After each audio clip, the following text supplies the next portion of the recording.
మొదటిసారిగా ఛానల్ని విజిట్ చేస్తున్నారో సబ్స్క్రైబ్ చేసుకునే ప్రయత్నం చేయండి. మీరు ఎంతకాలం చదివారు సార్ సబ్ ఇన్స్పెక్టర్ ప్రిపరేషన్ టైంలో?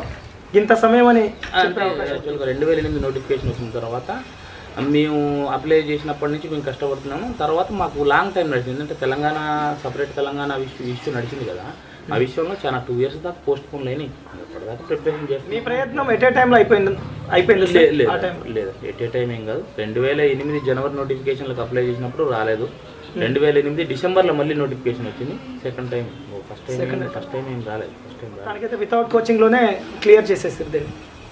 స్టార్టింగ్ నుంచి క్లాస్లో మీరు ప్రతిభావంతమైనటువంటి అదేం లేదండి, అదే యావరేజ్ స్టూడెంట్ అయినా క్లియర్ చేయగలరు. లేదు ప్రతిభావంతమైన స్టూడెంట్ మా.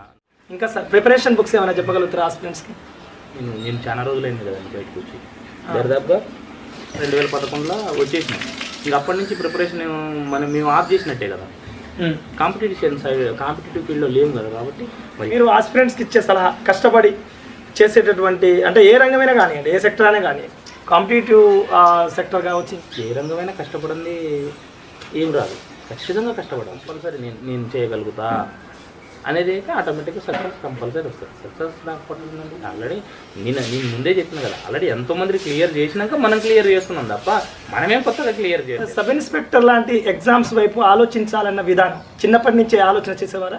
డిగ్రీ తర్వాత డిసైడ్ ఇటు పోవాలనే విషయం నేను యాక్చువల్గా పీజీ చేసాను. పీజీ చేసే టైంలోనే ఒకసారి ఎగ్జామ్ అటెంప్ట్ చేసిన కానిస్టేబుల్.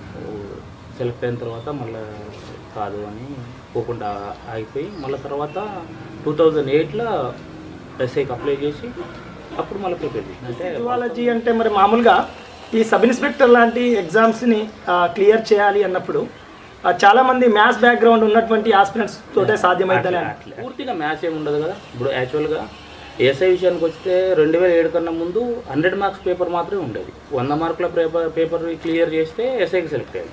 2007 సంవత్సరానికి వచ్చేసరికి దాన్ని 600 మార్క్స్ పేపర్ చేసినారు. అంటే ఎట్లా, ఒక 100 మార్క్ అంటే తెలుగు క్వాలిఫై అయి ఉండాలి, ఇంగ్లీష్ క్వాలిఫై ఉండాలి, అర్థమెటిక్ రీజనింగ్లో ఒక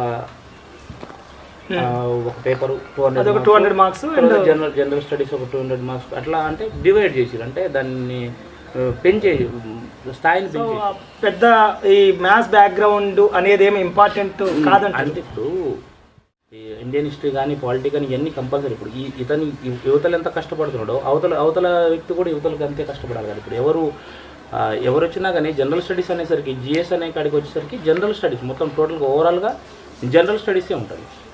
ఇప్పుడు మ్యాథ్స్ బ్యాక్గ్రౌండ్ ఉన్నానికి ఎక్కడ జనరల్ స్టడీ. ఇప్పుడు 10th తర్వాత ఇంటర్మీడియట్ ఎంపీసీఓ మిగతా ఏదో మ్యాథ్స్ గ్రూప్ తీసుకున్న వాళ్ళు అయితే టోటల్గా మ్యాథ్స్ వైపే ఉంటారు కదా.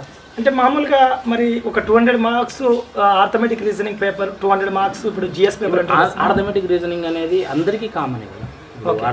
ఆర్థమెటిక్ రీజనింగ్ పర్పస్ ఏమైనా కోచింగ్ తీసుకున్నారా సార్ మీరు? ఆర్థమెటిక్ రీజనింగ్ అనే విషయానికి వస్తే అసలు వ్యక్తి యొక్క క్యాపబిలిటీ ఎంత, అంటే ప్రాబ్లమ్ సొల్యూషన్ చేసే కెపాసిటీ ఎంత ఉందని తెలుసుకోవడం కోసం అది compulsory eligibility test. Competitive aspirants ఖచ్చితంగా కోచింగ్ తీసుకోవాలంటారా? సబ్ ఇన్స్పెక్టర్ కావచ్చు, ఇంకా కాంపిటేటివ్ ఎగ్జామ్స్ కావచ్చు, అవసరం లేదు. కోచింగ్ అంటే ఏ ఉద్యోగమైనా కానీ ఆల్రెడీ మిగతా వాళ్ళు సాధించిన తర్వాత మనం సాధిస్తున్నాం. అంటే మనకన్నా ముందు ఆల్రెడీ ఎస్ఐ అయిన వాళ్ళు ఉన్నారు, వాళ్ళ తర్వాత మనం సాధిస్తున్నాం. ఇప్పుడు టోటల్గా మనం ఒక్కరిమే కొత్తగా చేయట్లేదు కదా.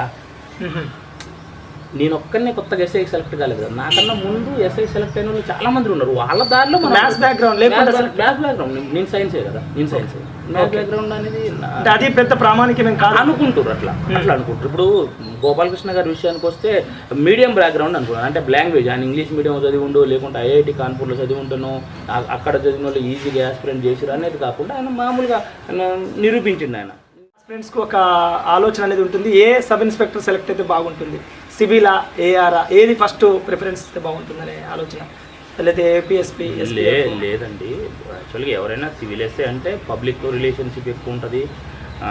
మనం ఒక ఇన్ఛార్జ్ ఉంటాం, మన కాడికి సమస్యలు పట్టుకొని ఒక 10 మంది వస్తారు, ప్రజలతో సంబంధాలు ఎక్కువ ఉంటాయి కాబట్టి పబ్లిక్ సర్వీస్ చేసినట్టు. అంటే ఎలా అనిపిస్తుంది సార్ 2012కు ముందు మీ జీవిత ప్రయాణం, ఇప్పుడు ఈ సక్సెస్ వచ్చిన తర్వాత ప్రయాణం ఎలా, సమాజంలో ఏమైనా మార్పు చూసారా? సాటిస్ఫై నా వరకు నేను సాటిస్ఫై లేకండి. నా వరకు నేను సమాజం మార్పు అది నేను చెప్పలేను, కానీ నా వరకు నేను సాటిస్ఫై. గెలవాలని మాత్రం ఆలోచించకూడదు ఎవరన్నా. ఎందుకంటే గెలుపుకు షార్ట్ కట్ లేదండి. గెలుపుకు షార్ట్ కట్ అస్సలు ఎక్కడ కూడా గెలుపుకి షార్ట్ కట్ ఉండదు. లైఫ్లో ఏ రంగం ఎంచుకున్నా కానీ కష్టపడకుండా ఈజీగా ప్రొవైడ్ అవుతుంది. నేను షార్ట్ కట్లో ఓవర్ నైట్ అయిపోతా అనేది మాత్రం అసాధ్యం.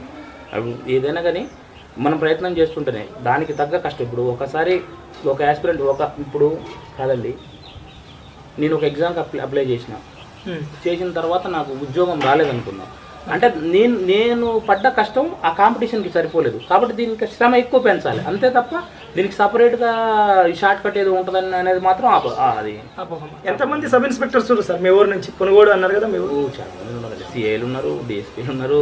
నేను వాళ్ళందరి తర్వాత నేను ఇప్పుడు వాస్తవంగా అందరూ ఎంతమంది ఉండొచ్చు మీ ఊరు నుంచి? చాలా మంది ఉన్నారు. మినిమం ఒక 5 నుంచి 6 ఎస్ఐలు, ఒక 3 సిఐలు, ఒక డిఎస్పీ సారు. మరి గ్రూప్ 1 వైపు ఆలోచన చేయలేదా సార్? ఎప్పుడు చేయలేదు. అంత సమయంగా ఒకసారి సెలెక్ట్ అయిన తర్వాత సమయం గిట్టేసరి. నేపథ్యం ఒక సాధారణ కుటుంబం, ఒక ప్రభుత్వ పాఠశాలలో చదివి కూడా ఎలాంటి మ్యాథ్స్ బ్యాక్గ్రౌండ్ లేకుండా sub inspector 2012 one of the టాపర్గా నిలవడం జరిగింది. మీకు కూడా ఈ సక్సెస్ స్టోరీ మీకు కొంత ఉత్సాహాన్ని ఇస్తుందని భావిస్తున్నాం. Thank you so much.